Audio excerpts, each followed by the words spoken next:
जय हिंद दोस्तों, स्वागत है आप सभी लोगों का एक बार फिर से तैयारी कर लो चैनल में। जैसा दोस्तों हम लोग बोल रहे थे कि हम यहाँ पे यूपीटीईटी, सीटीईटी और टीईटी के एग्ज़ाम्स की तैयारी करेंगे। तो उसी प्रकार से दोस्तों हम लोग यहाँ पर जो कुछ महत्वपूर्ण प्रश्न हैं परीक्षाओं की दृष्टि से वो लेकर आ रहे हैं, उसकी सीरीज चल रही है। पहली सीरीज हमने देख ली थी जिसमें हमने बौद्धिक से संबंधित प्रश्न देखे थे और सामाजिक अध्ययन से संबंधित प्रश्न देखे थे। तो उसी प्रकार से यहाँ पे अभी हम लेकर आए हैं हिंदी से संबंधित, हिंदी भाषा से संबंधित परीक्षा में पूछे गए, जो पिछले वर्षों में पूछे गए हैं उनसे संबंधित महत्वपूर्ण 30 प्रश्न। ठीक है, तो अगर आपने अभी तक तैयारी कर लो चैनल को सब्सक्राइब नहीं किया है तो सबसे पहले तैयारी कर लो, चैनल को सब्सक्राइब कर लें और उसके बाद यूपीटीईटी, सीटीईटी और सुपर टीईटी के नाम से एक हमारी प्लेलिस्ट बनी हुई है जो कि 2022 के नाम से बनी है। उसे आप चैनल के प्लेलिस्ट में जाकर देख सकते हैं, वहाँ पे आपको बहुत सारी वीडियोस देखने को मिल जाएंगी। तो चलिए शुरुआत कर लेते हैं अपने पहले प्रश्न से। तो यहाँ पे पहला प्रश्न दिया हुआ है कि हिंदी भाषा शिक्षक का यह प्रयास होना चाहिए कि वे क्या होना चाहिए इसमें से कि बच्चों को शिक्षाप्रद बाल साहित्य पढ़ने के भरपूर अवसर, बच्चों की भाषा संबंधी सहज रचना शक्ति को बढ़ाने की। तो ये तो नहीं है। फिर अवसर दें, हिंदी भाषा शिक्षक का यह प्रयास होना चाहिए कि वे उसे अवसर दें, ये हमारा यहाँ पे सही उत्तर है, ऑप्शन दूसरा। तीसरा देख लेते हैं कि बच्चों की मातृभाषा के स्थान पर हिंदी भाषा को ही कक्षा में स्थान दें। नहीं, ऐसा नहीं हो सकता, कई सारी भाषाओं का ज्ञान होना चाहिए। फिर चौथा यहाँ पे दिया हुआ है कि बच्चों द्वारा मानक भाषा का ही प्रयोग करने के लिए अवसर दें। ऐसा भी नहीं हो सकता क्योंकि हमें और भी भाषाओं का ज्ञान होना चाहिए, जैसे कि हमारा भारत देश ही है जो कि विविध भाषाएं यहाँ पे बोली जाती हैं। तो चलिए यहाँ पे हमारा दूसरा प्रश्न जो था, दूसरा जो ऑप्शन था वो सही है, अवसर देना चाहिए। फिर अगला प्रश्न है कि कक्षा 5 के बच्चों के भाषा अवकलन के लिए, कक्षा 5 के बच्चों के भाषा अवकलन के संदर्भ में आप किस सवाल को सबसे कमजोर मानते हैं? ईदगाह कहानी में हामिद ने मेले से क्या खरीदा? इसे ही मानते हैं, सही उत्तर यही होगा हमारा। आगे भी देख लेते हैं हम। केशव सबसे क्या कहता होगा? कल्पना करके केशव के शब्दों में लिखो। तो ये थोड़ा कठिन हो गया है। यदि इला तुम्हारे स्कूल में आए तो उसे किन किन कामों में परेशानी होगी? तो अब इला हमें तो पता ही नहीं है इला, और दूसरी चीज़ की वो आएगी हमारे स्कूल में तो किन किन परेशानी होगी ये भी हमें नहीं पता है। फिर चौथा है अपने दोस्तों से पूछकर पता करो कि कौन किस बात से घबराता है। अब यहाँ पे कौन किस बात से घबराता है तो पता नहीं, अलग अलग लोग हैं, अब सबसे तो पूछा नहीं जा सकता है। तो सबसे जो इजी प्रश्न है यहाँ पे, कमजोर प्रश्न, वो यही है कि ईदगाह कहानी में हामिद ने मेले से क्या खरीदा? क्या खरीदा था उसने? अपने दादी के लिए चिमटा खरीदा था। ठीक है। फिर अगला प्रश्न है भाषा का अति महत्वपूर्ण प्रकार्य है, खाली स्थान है सबसे पहले, वहां पे क्या भरना है हमें? लेखन, अक्षर ज्ञान, सुनना या संप्रेषण। तो यहाँ पे आ जाएगा संप्रेषण। ठीक है, संप्रेषण भाषा का अति महत्वपूर्ण प्रकार्य है। फिर अगला प्रश्न है कि प्राथमिक स्तर पर हिंदी भाषा लिखने के लिए सबसे अधिक जरूरी है क्या है? कक्षा में लिखित आकलन, भाषा शिक्षण का भाषा ज्ञान, कक्षा में रंगीन पाठ्य पुस्तकें या फिर कक्षा में प्रिंट समृद्धि सामग्री। तो सबसे जरूरी है प्रिंट समृद्ध परिवेश, प्रिंट समृद्ध परिवेश कक्षा में। चौथा ऑप्शन, कक्षा में प्रिंट समृद्ध परिवेश सबसे जरूरी है, क्या सिखाने के लिए? प्राथमिक स्तर पर हिंदी भाषा सिखाने के लिए। ठीक है।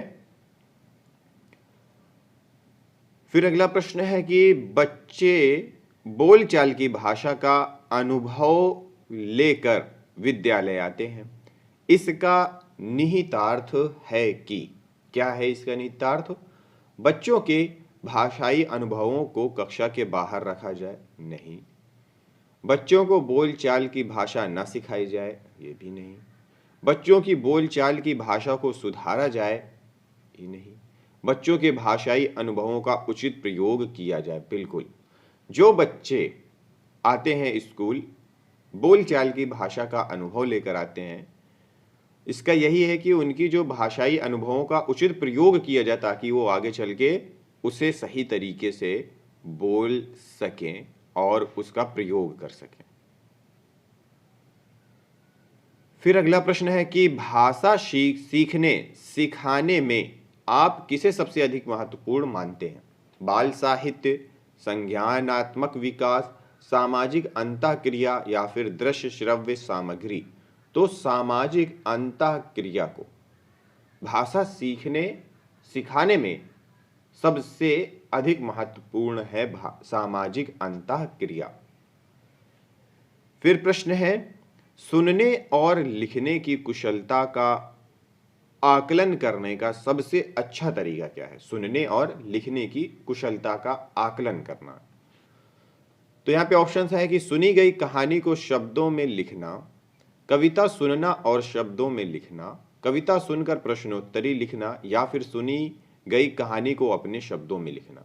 तो सबसे बढ़िया है ऑप्शन चौथा, सुनी गई कहानी को अपने शब्दों में लिखना। ये सुनने और लिखने की कुशलता का आकलन करने का सबसे अच्छा तरीका है। फिर आगे प्रश्न है, सार्थक पढ़ते समय कभी कभी वाक्यों शब्दों की पुनरावृत्ति करता है, यह भाषाई व्यवहार दर्शाता है कि क्या दर्शाता है? उसे लंबे शब्दों को पढ़ने में कठिनाई होती है? नहीं। वह पढ़ने में अधिक समय लेता है? नहीं। वह अटक अटक कर ही पढ़ता है? नहीं।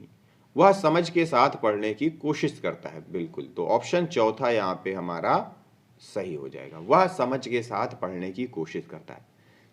सार्थक पढ़ते समय कभी कभी वाक्यों शब्दों की पुनरावृत्ति करता है, इसलिए ताकि उसे वो शब्द या वाक्य समझ में आ जाए। ठीक है।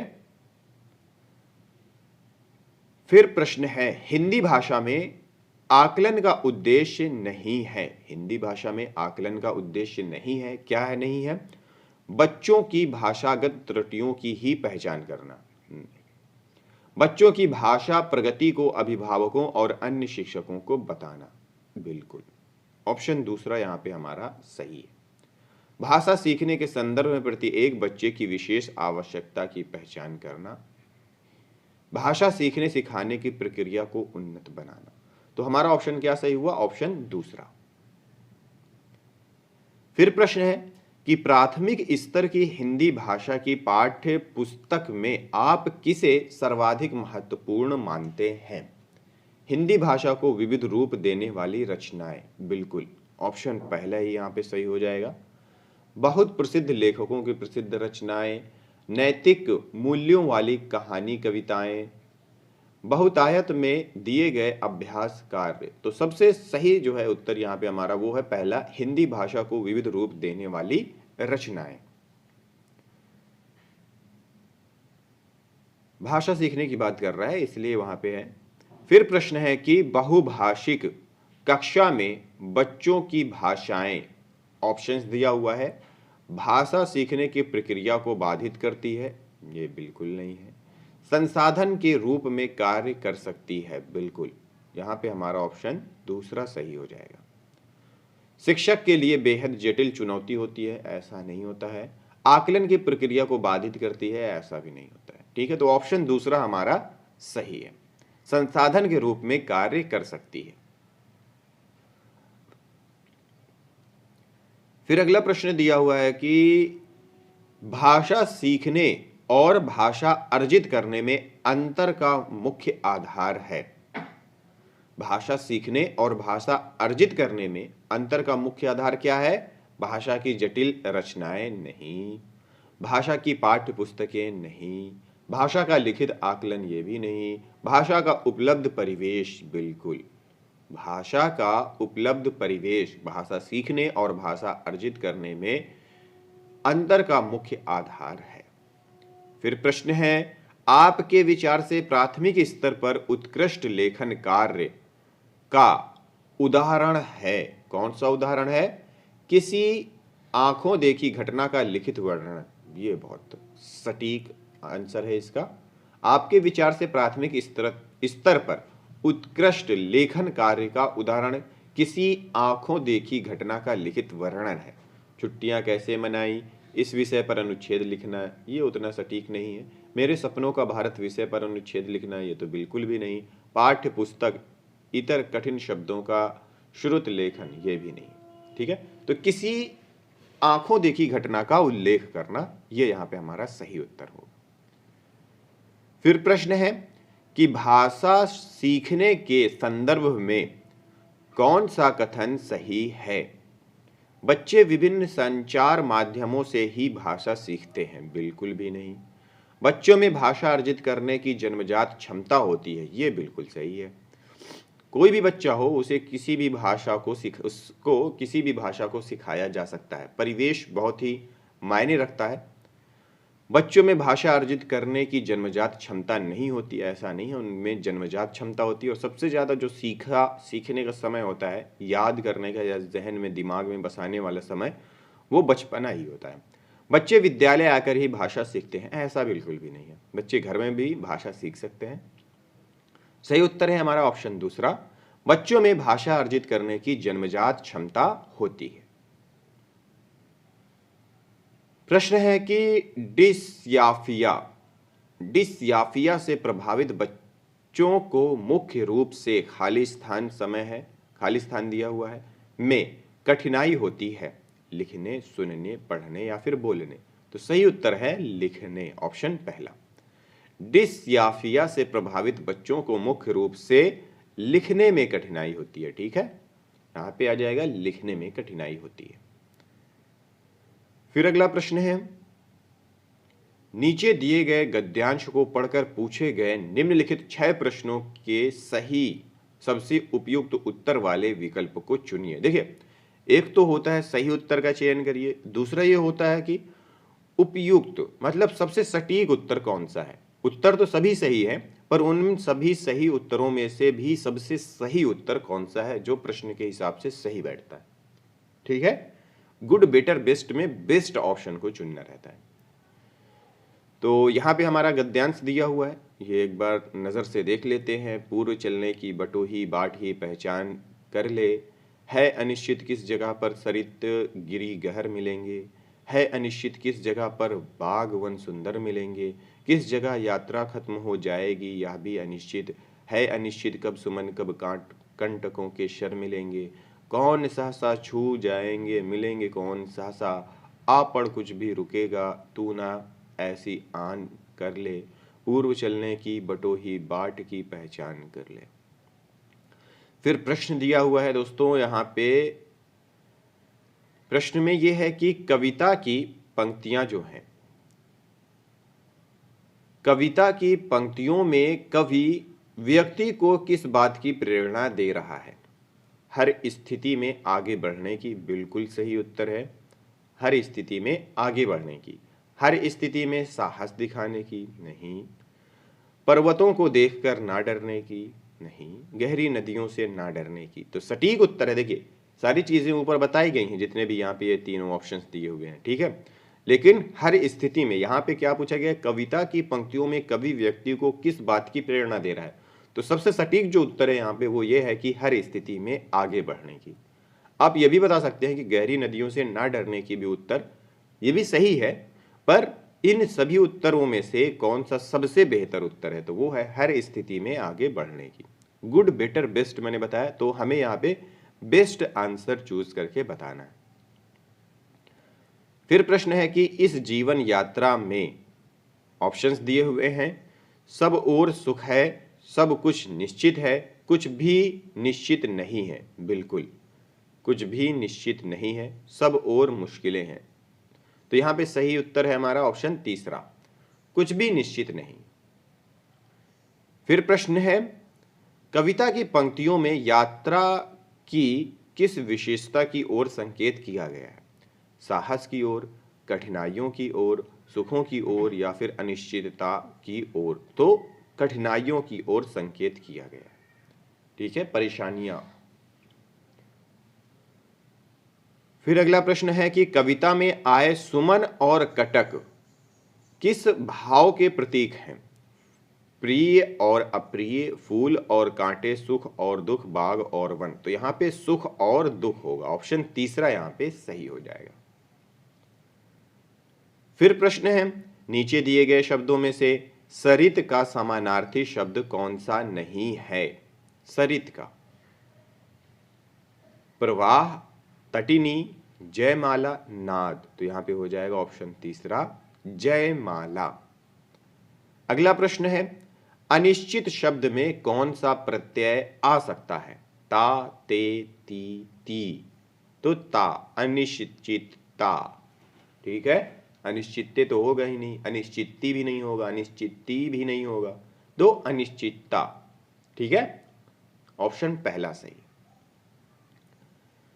फिर नीचे एक अनुच्छेद दिया गया है जिसे पढ़कर हमें आगे दिए गए 9 प्रश्नों के सही उत्तर देने हैं। ठीक है, राष्ट्रीय पर्वों और सांस्कृतिक समारोहों के दौरान गीत गाए जाएं, कविताएं सुनी और सुनाई जाएं, इसे लेकर माता पिताओं, स्कूल और समाज में व्यापक सहमति है, लेकिन गीत कविताएं बच्चों के जीवन में रच बस जाएं, वे उनका भरपूर आनंद लेने लगे, खुद तुकबंदियां करने लगे, रचने लगे। तो ये है दोस्तों, आप एक बार इसे देख सकते हैं, थोड़ा सा वीडियो पुश करके। पढ़ूंगा तो टाइम ज़्यादा लग जाएगा। ठीक है,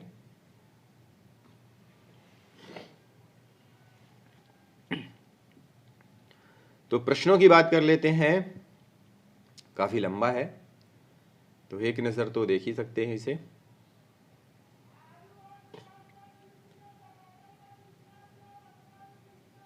तो फिर आगे प्रश्न है जो कि वो ये है कि गीत कविता के बारे में कौन सा कथन सही नहीं है? गीत कविता के बारे में कौन सा कथन सही नहीं है? समाज में इनकी व्यापक सहमति नहीं है, यह संस्कृति का अभिन्न हिस्सा है, ये जीवन शैली का स्वाभाविक हिस्सा है।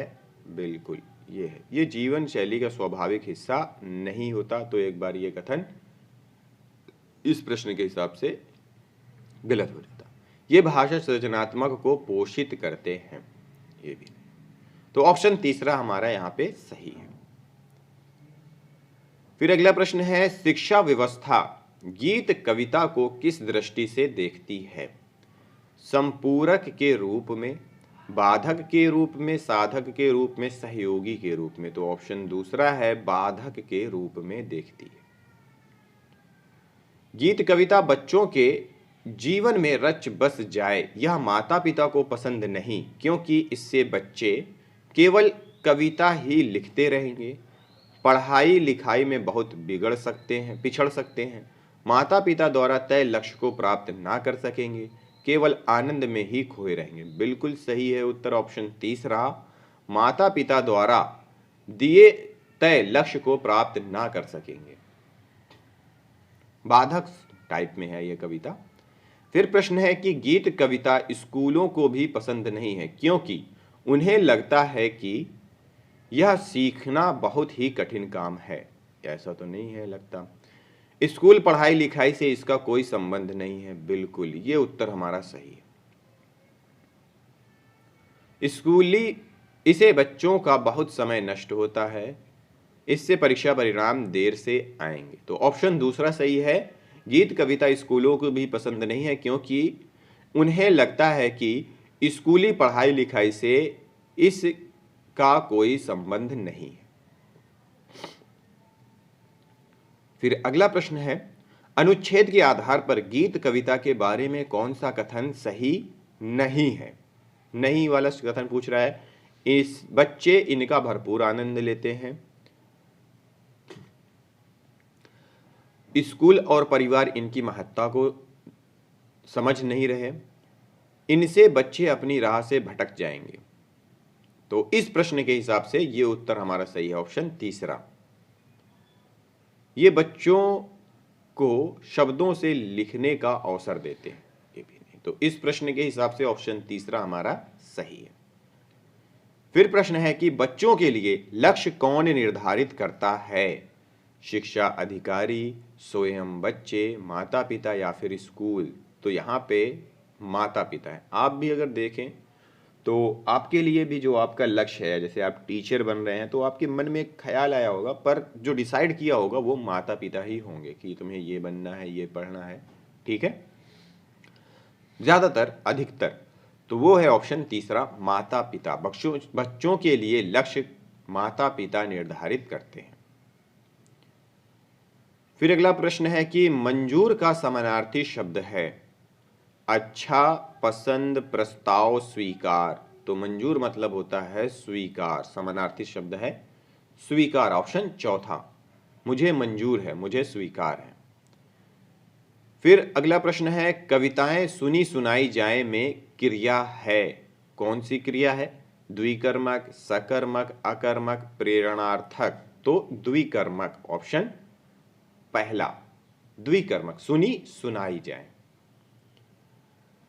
फिर अगला प्रश्न है कि सांस्कृतिक में प्रत्यय है, क्या है? का, तिक, कृतिक या फिर इक। इस प्रश्न का आपको मुझे जवाब देना है, तो मैं इसके आंसर का वेट करूंगा। कल भी मैंने एक आंसर पूछा था, आप लोगों ने कल की वीडियो में कोई जवाब नहीं दिया। तो अगर दोस्तों तैयारी करना है तो आप लोगों को भी थोड़ा थोड़ा तो मुझे कुछ सपोर्ट करना है। जैसे कि मैं कुछ सवाल करता हूं तो उसका जवाब देना चाहिए आपको। इससे क्या होता है, एक शिक्षक का जो मनोबल है वो मजबूत रहता है। तो चलिए मिलते हैं अगली वीडियो में अगले टॉपिक के साथ। इस वीडियो को देखने के लिए आप सभी लोगों का बहुत बहुत धन्यवाद।